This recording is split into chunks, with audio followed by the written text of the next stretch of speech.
Hello dear future officers, कैसे हैं आप सब लोग। उम्मीद है आप सब लोग अच्छे होंगे और अपनी प्रिपरेशन जो है वो एक अच्छे तरीके से कर रहे होंगे। आज दिन है 16 फरवरी, नया दिन नया सवेरा। शुरू करेंगे अपना नया दिन अपने कुछ एमसीक्यूज़ के साथ। करंट अफेयर्स पे बेस्ड कुछ एमसीक्यूज़ हैं। इन क्वेश्चंस को आप वेबसाइट से पीडीएफ फॉर्मेट में हिंदी और इंग्लिश दोनों में विद एक्सप्लेनेशन आप डाउनलोड कर सकते हैं।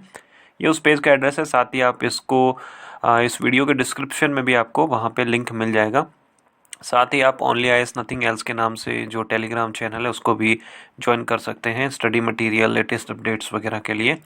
आप अपने रूम में, अपने घर में इस तरीके का एक चार्ट ज़रूर बना के रखिए अपनी प्रिपरेशन को मॉनिटर करने के लिए। तो शुरू करते हैं आज का अपना पहला क्वेश्चन जो है हमें फूड एंड एग्रीकल्चर जो ऑर्गेनाइजेशन उससे रिलेटेड दिया हुआ है।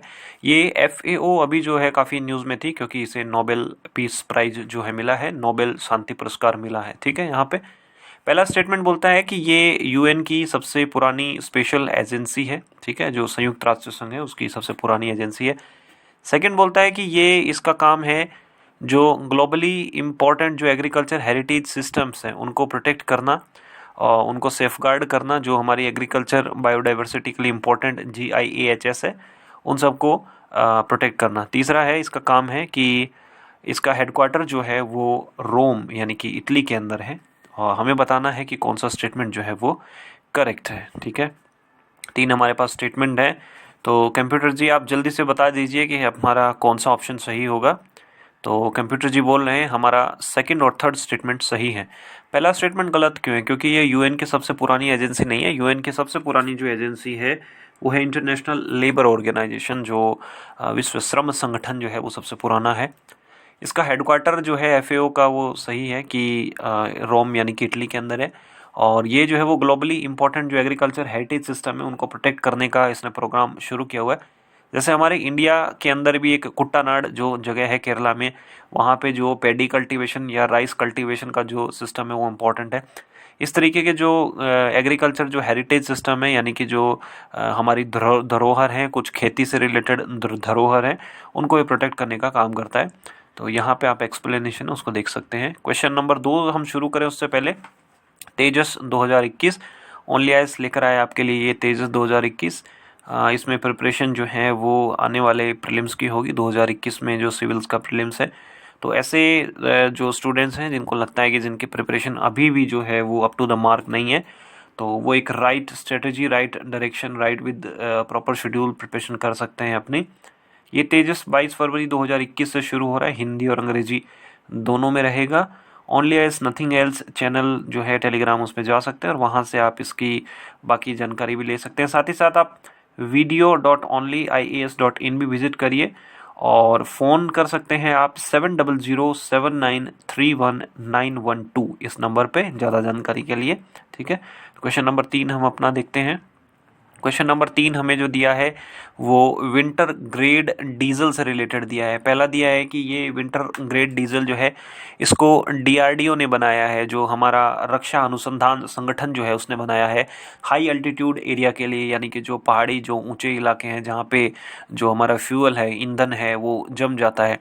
सेकंड दिया है कि ये विंटर ग्रेड डीजल जो है वो -1000 डिग्री सेल्सियस तक जो है वो मतलब सुरक्षित रह सकता है, अनफ्रीजन रह सकता है, -1000 डिग्री तक ये जमेगा नहीं। ठीक है, ये 2 हमें स्टेटमेंट दिए और हमें जो है वो करेक्ट स्टेटमेंट पूछा है। तो कंप्यूटर जी बता दीजिए हमें जल्दी से कि कौन सा स्टेटमेंट जो सही होगा। कंप्यूटर जी बोल रहे हैं कि नाइदर 1 नॉर 2, ना तो पहला सही है ना सेकंड सही है। रीज़न ये है कि इस विंटर ग्रेड डीजल को जो है वो डीआरडीओ ने नहीं बनाया है, इसको आईओसीएल यानी कि इंडियन ऑयल कॉरपोरेशन लिमिटेड ने बनाया है। सेकंड ये है कि ये जो एक्सट्रीम जो लिमिट दी हुई है 1000 डिग्री सेल्सियस नहीं है, इसकी लिमिट जो है -33 डिग्री सेल्सियस है। ये इसी लिमिट तक जो है वो मतलब रहेगा, जमेगा नहीं, अदरवाइज इससे टेम्परेचर कम हो जाएगा। जैसे मान लीजिए -50 हो गया तो जम जाएगा। तो यहाँ पे ये जो लिमिट दी हुई है -1000 डिग्री सेल्सियस, ये बिल्कुल गलत है। डिटेल्ड एक्सप्लेनेशन यहाँ पे आईओसीएल ने बनाया है। ठंडे इलाकों में जो फ्यूल है वो जम जाता है टैंक्स में, इसकी वजह से। ठीक है, क्वेश्चन नंबर 3 हम देखते हैं। हमारा क्वेश्चन नंबर 3 जो है वो प्रसार भारती से रिलेटेड है। प्रसार भारती में पहला स्टेटमेंट दिया है कि ये एक एग्जीक्यूटिव एजेंसी है और साथ ही साथ में ऑटोनमस बॉडी है। ये कार्यकारी संस्था है और साथ साथ में ये एक स्वतंत्र संस्था भी है। ठीक है। सेकंड है कि इस प्रसार भारती बोर्ड के जो चेयरमैन का जो अपॉइंटमेंट है वो प्राइम मिनिस्टर करते हैं। ठीक है। यानी कि अध्यक्ष का जो नियुक्ति है वो प्रधानमंत्री जी करते हैं। 2 स्टेटमेंट दिए हैं और हमें करेक्ट पूछा है। तो कंप्यूटर जी बता दीजिए हमें जल्दी से कौन सा स्टेटमेंट सही होगा। कंप्यूटर जी बोल रहे हैं कि नाइदर 1 नॉर 2, ना तो पहला सही है ना दूसरा सही है। रीज़न ये है कि ये एग्जीक्यूटिव एजेंसी है लेकिन ये ऑटोनमस नहीं है, ये स्टैच्यूटरी एजेंसी है। 1992 के अंदर जो है वो कानून बना था, प्रसार भारती से रिलेटेड लॉ बना था। सेकेंड स्टेटमेंट जो दिया है कि इसके चेयरमैन का जो अपॉइंटमेंट प्राइम मिनिस्टर करते हैं, ये गलत है। इसका अपॉइंटमेंट जो है वो महामहिम राष्ट्रपति जी यानी कि प्रेसिडेंट करते हैं। और जो आप में से सिविल सर्वेंट बनेंगे, सिविल सर्विसेज का एग्ज़ाम करके जो IIS यानी कि इंडियन इंफॉर्मेशन सर्विस वाले जो होंगे, वो लोगों को जो है वो प्रसार भारती के अंदर जो है वो नौकरी मिलेगी। ठीक है। तो यहाँ पे इसकी डिटेल्ड एक्सप्लेनेशन है। सेकंड ये है कि ये जो अपना आकाशवाणी जो है बहुजन हिताय बहुजन सुखाय यानी कि AIR ऑल इंडिया रेडियो और हमारा प्यारा दूरदर्शन DD, ये दोनों ही प्रसार भारती के अंदर आते हैं, कंट्रोल में है प्रसार भारती के। ठीक है। क्वेश्चन नंबर 4 जो दिया है कि Phobos which was seen in recently is a moon of. Phobos जो कि अभी न्यूज़ में था, ये किसका मून है, किसका चंद्रमा है या किसका ये एक नेचुरल सैटेलाइट यानी कि प्राकृतिक उपग्रह है। 4 हमें ऑप्शन दिए हैं, जुपिटर, मार्स, सैचुरन और नेपच्यून। बृहस्पति, मंगल, सैचुरन या फिर शनि या फिर वरुण, ये 4 ऑप्शन दिए हैं। फोबोस के बारे में बताना है तो कंप्यूटर जी जल्दी से हमें ऑप्शन बता दीजिए कौन सा सही होगा। कंप्यूटर जी ने बोला है मार्स, मार्स यानी कि मंगल। तो ये फोबोस जो है वो मून है, एक नेचुरल सैटेलाइट है मार्स का यानी कि मंगल ग्रह का। यहाँ पे इसकी एक्सप्लेनेशन है। यहाँ पे हम देखते हैं हमारा सन है, फिर मरकरी, बुध, वीनस, शुक्र, फिर अर्थ और फिर ये हमारा मार्स। ठीक है। ये मार्स का एक जो है वो एक नेचुरल सैटेलाइट प्राकृतिक उपग्रह है। ये फोबोस की पिक्चर है, ये आप राइट साइड में जो बड़ा सा देख रहे हैं। रिसेंटली जो हमारा इसरो है, जो हमारा अंतरिक्ष जो अनुसंधान जो संगठन है, ठीक है, उसने इसकी एक फ़ोटो ली है फोबोस की, इस वजह से ये न्यूज़ में है। तो आपको ध्यान रखना है कि ये मार्स मंगल का एक नेचुरल सैटेलाइट है। क्वेश्चन नंबर 5 हम देखते हैं। हमें बताना है कि इनमें से कौन सी एक कंट्री जो है वो लैंडलॉक्ड है। लैंडलॉक्ड मतलब जिसके चारों ओर जो है वो ज़मीन ही ज़मीन हो, उसके पानी वगैरह कोई टच ना हो। ठीक है। पहला ऑप्शन दिया है बोत्सवाना, सेकंड दिया है democratic Republic of Congo DRC, तीसरा दिया है कॉन्गो। अब हमें इसमें बताना है कि कौन सा जो है वो लैंडलॉक्ड है। करेक्ट आंसर हमसे पूछा है।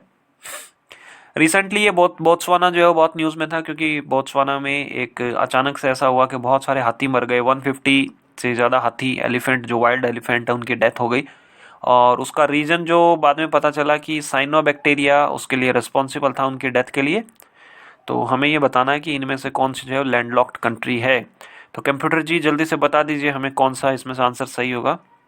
तो कंप्यूटर जी ने बोला है कि ऑप्शन नंबर जो है वो B यानी कि स्टेटमेंट 1 ही इसमें करेक्ट होगा। यहाँ पे देखिए कि साउथ अफ्रीका है, नामीबिया, अंगोला, जाम्बिया, जिम्बाब्वे और यहाँ पे ये देख सकते हैं आप कि हमारा बोत्सवाना। बोत्सवाना चारों ओर जो है वो लैंड से घिरा हुआ, ज़मीन से घिरा हुआ है। यहाँ पे हम जो देख पाएंगे वो देखेंगे डेमोक्रेटिक रिपब्लिक कांगो है। इसका थोड़ा सा हिस्सा जो है वो समुद्र से सी से टच करता है और यहाँ पे जो है वो सिंपल कांगो। तो ये भी दोनों जो है वो ज़मीन से है लैंडलॉक्ड। इनका बहुत बड़ा हिस्सा लैंडलॉक्ड है बट कुछ हिस्सा इनका जो है वो पानी से टच होता है। ठीक है।